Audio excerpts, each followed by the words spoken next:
Էս սանոտ բանա։ Ուրեմն մարդ կա, որ էս մուրճը ժողովրդի վրա ճոճում ու սպառնում է։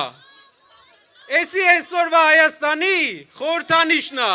սեփական ժողովրդի վրա մուրճ ճոճելը, սեփական ժողովրդին նստեցնելը։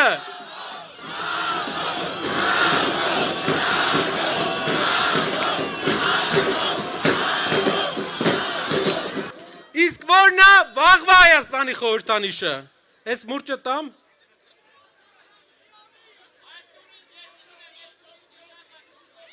Էլ չտակ ձեռը։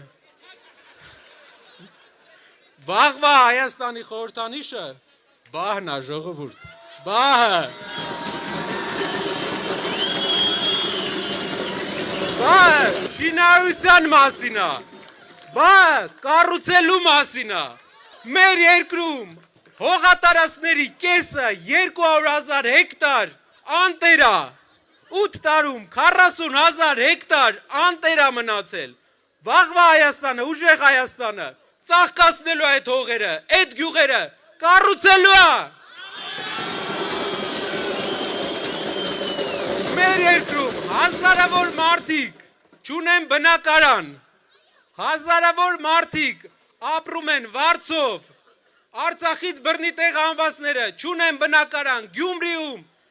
երկրաշարժից տասնյակ տարիներ հետո Սպիտակում չունեն բնակարան։ Ինչպես են կառուցելու այդ բնակարանները, ինչպես են կառուցելու 20,000 բնակարան։ Բավ! Այստեղ ես բերել եմ օգտագործած բահ, ոչ թե խանութից նոր։ Նոր չաշխատած բահերը մեզ պետք չեն։